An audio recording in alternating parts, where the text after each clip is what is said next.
அந்த பொறுப்புணர்வு அப்படின்னு வரும்பொழுது ஆஹ் அந்த அந்த பொறுப்புணர்வு அப்படிங்கிற வரும்பொழுது அந்த சுதந்திரம் அப்படிங்கிற ஒரு கேள்வி வருது. ஊடக சுதந்திரம் அப்படிங்கிற ஒரு அதாவது பொறுப்புணர்வு அப்படிங்கிறதுக்காக எதை போடலாம் எதை போடக்கூடாது அப்படிங்கிற ஒரு எல்லை அங்க வந்துருது. அப்போ நம்ம மக்கள் என்ன கேள்வி கேட்டிருக்காங்க அப்படின்னா, சுதந்திர ஊடகம் அப்படிங்கிறது என்ன அப்படின்ற ஒரு கேள்வியை கேட்டிருக்காங்க. அதனுடைய எல்லை என்ன அப்படின்னு அதை பற்றி நீங்க என்ன நினைக்கிறீங்க? இல்ல, சுதந்திர ஊடகம்னு சொன்னா நான் புரிஞ்சுக்கிறது, இப்போ ஏதாவது ஒரு புரவலர்கள், இப்போ கார்பரேட் ஊடகங்கள் இருக்கு. ஒவ்வொரு ஊடகத்துக்குமே ஒரு சில ஊடகங்கள் பெயர் குறிப்பிடாம நான் சொல்றேன். சில ஊடகங்கள்ல கல்வி கொள்ளை குறித்து பேச முடியாது, சில ஊடகங்கள்ல கனிம வள கொள்ளை குறித்து பேச முடியாது, சில ஊடகங்கள்ல முதலாளித்துவவாதிகள் ரொம்ப அப்பட்டமா நடத்துகிற கொள்ளை குறித்து பேச முடியாது. இப்படி ஒவ்வொரு ஊடகமும் இன்னைக்கு இருக்கிற மெயின் ஸ்ட்ரீம் குறிப்பா டெலிவிஷன் சேனல்ஸ் ஏதோ ஒரு நம்முடைய முன்னோர்கள், ஃபார் எக்ஸாம்பிள் பெரியார் எடுத்துக்கணும். பெரியார் பத்திரிகையை ஊடகங்களை அவர் எதுக்கு பயன்படுத்தினாலும் சமூக மாற்றத்துக்காக பயன்படுத்தினார். அவர் அதுல வியாபாரம் பார்த்து யாருமே படிக்கலாலும் பரவாயில்ல, நான் நல்ல கருத்துக்களை தான் கொண்டு போவேன், நானே கூட தனியா படிச்சுக்கிறேன்னு சொன்னார். ஆனா இன்னைக்கு இருக்கிற ஊடகங்கள் வேற ஏதோ கார்பரேட் நலன்களுக்காக இயங்குகின்றன. நாம சுதந்திர ஊடகம்னு சொல்றது பெரியார் மாதிரியான ஊடகம் தான். அது சரி தவறுகளுக்கு அப்பால ஒரு நாம மக்களுக்கு சரி என்று சொல்வதை எந்த விதமான ஒரு எக்ஸ்டர்னல் இன்ஃபுளுன்ஸ் இல்லாம அதை மக்கள் மத்தியில கொண்டு போறதற்கான சுதந்திரம்.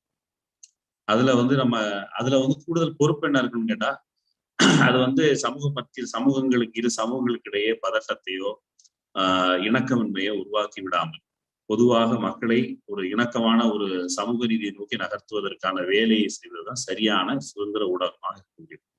ஃபார் எக்ஸாம்பிள், இப்போ ரிப்பப்ளிக் டிவின்னு ஒரு சேனலை அர்ணாப் கோஸ்வாமி தொடங்குறாரு. அவர் ஏற்கனவே இருக்கிற இந்த சேனல்ல இருந்து போய் அவர் ஒரு சுதந்திர ஊடகத்தை தொடங்குறாரு. அவருக்கு ஃபண்டு ஆட்கள்லாம் வச்சு தொடங்குறாரு. ஆனா அவருக்கு ஒரு பொலிட்டிக்கல் அஜெண்டா இருக்கு. அவங்களுடைய சென்ஸ்ல அது ஒரு independent media for the ruling class. நம்முடைய சுதந்திர ஊடகங்கிறது independent media for the working class, mass, நம்முடைய மக்களுடைய கருத்துக்களை சுதந்திரமாக பேசுவதற்கான ஊடகம். அதுல எல்லாருக்குமான ஒரு கட்டற்ற சுதந்திரம், யார் வேணாலும் எதையும் பேசுங்க அப்படிங்கிறதுக்கான ஊடகம் அல்ல. அப்போ அது நம்முடைய பொறுப்பு அதுல பாக்குறது மக்கள் விரோதமான கருத்துக்களை பேச அனுமதிக்காதிருப்பது அப்படிங்கிறது நான் புரிஞ்சுக்கிறேன். நன்றி தோழர், சிறப்புங்க, சிறப்பு. அடுத்து ஒரு கேள்விங்க. என்னன்னா, அதாவது ஊடகவியலாளர்கள் மீதான மத இன சாயங்கள் பூசப்படுகிறது, அதை எப்படி எதிர்கொள்றது அப்படின்னு ஒருத்தர் கேட்டிருக்கிறாருங்க. ஆமா, மத இப்போ என்னைய நான் ஏதோ இஸ்லாமிய பெயரை மறைப்பதற்காக நான் மகிழன் என்ற பெயரில் பேசுவதாக எழுதுறாங்க.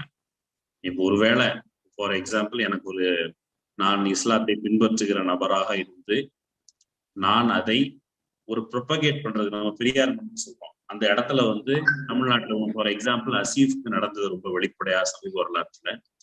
அசீஃப் தோழரை அவர் ஊடகங்கள்ல இப்போ ஒரு 2 ஆண்டுகள் கிட்ட புதிய தலைமுறையில ஒருத்தர் அராஜகமான முறையில் வெளியேற்றப்பட்ட ஒரு ஊழியர் அவருடைய பணி பாதுகாப்பை உறுதி செய்வதற்கான சட்ட போராட்டத்தை நடத்தி கொண்டிருக்கிற, அதே போல விகடன்ல 150க்கும் மேற்பட்ட ஊழியர்களை வெளியேற்ற விகடன் நிர்வாகத்திற்கு அந்த ஊழியர்களுடைய பணி பாதுகாப்பை உறுதி செய்யணும். பணி பாதுகாப்பு உறுதி செய்யப்பட்டால்தான் நாம அந்த ஊடகவியாளர்கள் மக்களுக்கான கருத்துக்களை சுதந்திரமா பேச முடியும்.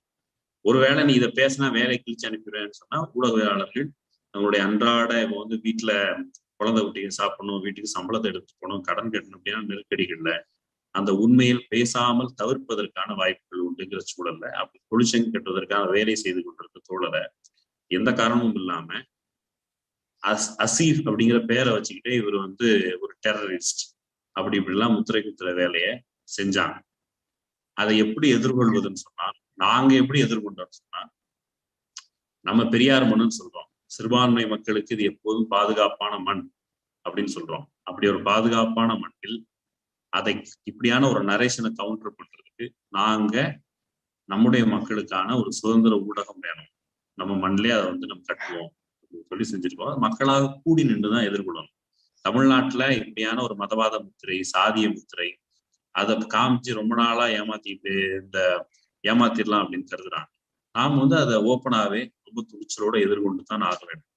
இப்போ கொஞ்ச நாளைக்கு முன்னால ஒருத்தர் தொடர்பு கொண்டு, நீ இந்த ஜாதியை பத்தி பேசுற, அந்த ஜாதியை பத்தி பேசுவியா அப்படிலாம் அவங்க மிரட்டுறாங்க.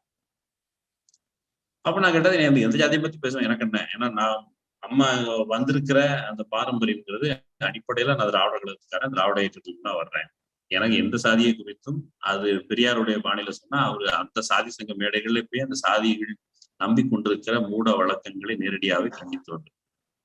அப்போ அப்படியான முத்திரை குத்தல்களை நம்ம துணிச்சலாக எதிர்கொள்ளதான் வேண்டும். அது கூட்டாக எதிர்கொள்ளும் பொழுது, யாராவது தனிமைப்படுத்தி ஒருத்தர் தனிமைப்படுத்துறாங்கன்னா சொசைட்டியா நம்ம ரியாக்ட் பண்ணா, தமிழ் சொசைட்டி நமக்கு ரெஸ்பான்சிபிலிட்டி இருக்கு உணர்ந்தா கண்டிப்பா தனிமைப்படுத்த முடியாது. நம்ம அதை எதிர்கொண்டுடலாம்.